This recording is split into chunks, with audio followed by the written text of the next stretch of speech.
లెక్కల్లో కనిపిస్తుంది. వాళ్ళు 23, 24 లెక్కలు మరుసటి సంవత్సరం ఇస్తారు. 23, 24కు సంబంధించిన లెక్కలు 24, 25లో వాళ్ళు రిలీజ్ చేస్తారు. కాగ్ లెక్కలు, ఆడిటెడ్ లెక్కలు. ఆ లెక్కలు చూసినా కనిపిస్తుంది. చంద్రబాబు నాయుడు గారు ప్రవేశపెట్టిన 24, 25 మొట్టమొదటి సంవత్సరం ఆయన ప్రవేశపెట్టిన బడ్జెట్ చూసినా కనిపిస్తుంది. దాంట్లో రాష్ట్రానికి ఎన్ని అప్పులు ఉన్నాయి, ఎవరి హయాంలో ఎంత అప్పు చేశారు అని చెప్పి క్లియర్ కట్గా టేబుల్స్లోనే ఉన్నాయి. 2014 వరకు ఇది బడ్జెట్ డాక్యుమెంట్ క్లియర్ కట్గా మీకు అందరికీ కనిపించే విధంగా చూపిస్తా ఉన్నాం. Page number 14, page number 16 budget document 24-25 Chandrababu Naidu గారు మొదటి సంవత్సరానికి సంబంధించి చూస్తే ఇక్కడ మీరు గమనిస్తే 2018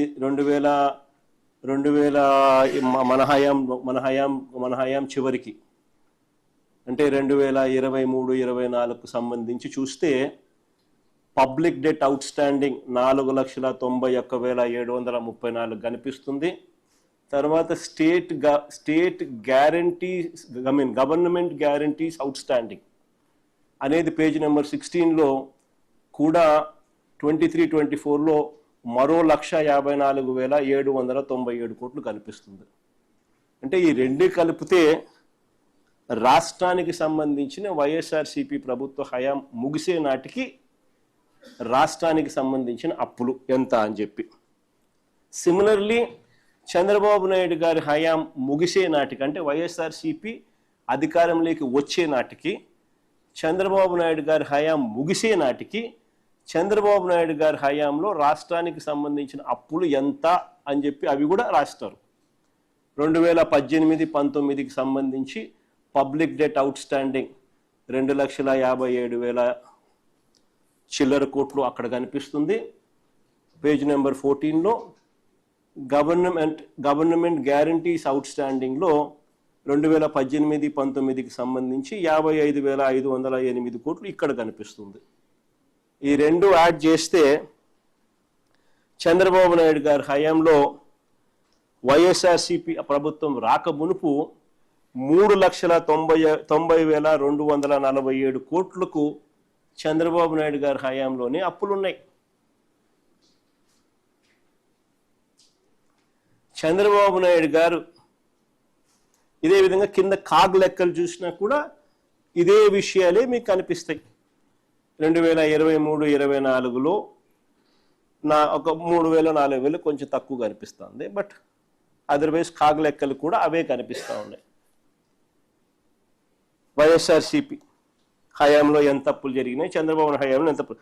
2014 వరకు రాష్ట్ర విభజన తర్వాత అన్ని రకాల అప్పులు చూస్తే రాష్ట్రానికి ఉన్న అప్పులు 1,40,717 కోట్లు. ఈ అప్పు కాస్త చంద్రబాబు నాయుడు గారు దిగిపోయే నాటికి 3,90,217 కోట్లకు ఎగబాకింది.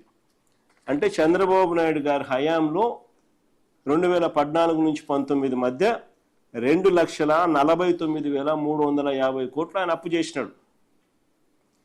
కంపౌండెడ్ యాన్యువల్ గ్రోత్ రేట్ ఎంత అని చెప్పి చూస్తే 22.63%, 22.63% కంపౌండెడ్ యాన్యువల్ గ్రోత్ రేట్తో ఆయన అప్పు చేశాడు.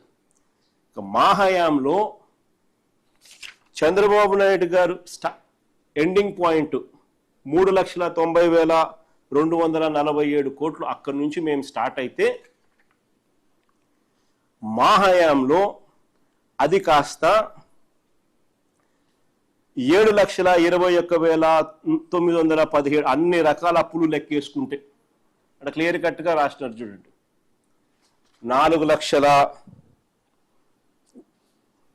అక్కడ క్లియర్గా రాసినారు చూడండి. Public debt and public account, direct government debt రాష్ట్రానికి సంబంధించిన బైఫర్కేషన్ నాడు 1,18,000. 31 మార్చ్ 2019 అంటే చంద్రబాబు నాయుడు గారు అధికారంలోకి దిగే నాటికి 2,57,000 కోట్లు. 31 మార్చ్ 2024 4,91,000 పోయింది. దానికి అడిషనల్గా మళ్ళీ state government debt and state government guaranteed debt, ఈ రెండూ కూడా కలుపుకుంటే 1,18,000 కాస్త స్టేట్ బైఫరికేషన్ నాటికి 1,32,000 ఉన్నట్టు, 31 మార్చ్ 2019కు 3,13,000 చంద్రబాబు నాయుడు గారి గవర్నమెంట్ చివరి నాటికి ఉన్నట్టు, మా గవర్నమెంట్లో చివరి నాటికి 6,46,531 కోట్లకు ఉన్నట్టు. దీనికి మళ్ళీ అదనంగా non guaranteed liability of state public sector undertakings కూడా యాడ్ చేస్తే మరో 8,000 రాష్ట్రానికి విభజనకు సంబంధించిన ముందు పీరియడ్లో కూడా యాడ్ చేస్తే టోటల్గా రాష్ట్ర విభజన నాటికి 1,40,717 కోట్లు రాష్ట్ర ప్రభుత్వానికి ఉన్న అప్పు. అదే అప్పు రాష్ట్రం చంద్రబాబు నాయుడు అధికారంలో నుంచి దిగిపోయే నాటికి 3,90,247 కోట్లకు ఎగబాకిన పరిస్థితి. అదే అప్పు మేము దిగిపోయే నాటికి 7,21,918 కోట్లకు ఎగబాకిన పరిస్థితి. చంద్రబాబు నాయుడు గారు నికరంగా అప్పు చేసింది 2,49,350 కోట్లు at a compounded annual growth rate of 22.63%.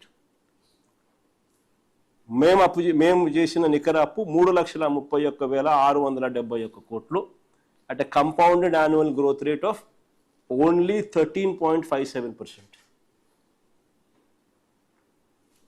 ఇది కాగ్ లెక్కలు, స్టేట్ గవర్నమెంట్ లెక్కలు, బడ్జెట్ డాక్యుమెంట్స్లో అన్నింటిలోనూ కూడా క్లియర్ కట్గా కనిపిస్తూ ఉంది.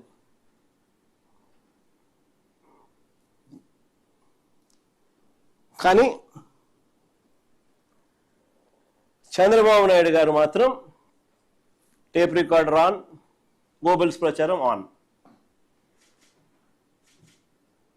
అన్ని రకాల అప్పులు రాష్ట్రంలో మేము దిగిపోయే నాటికి 7,21,918 కోట్లే కనిపిస్తూ ఉంటే మాటికి 9 లక్షల, నిన్న కూడా మాకు అప్పు ఇంత మిగిలిచిపోయినారు, 9,74,000 కోట్ల, 84,000 కోట్లని మళ్ళీ అబద్ధాలు ఆడతారు.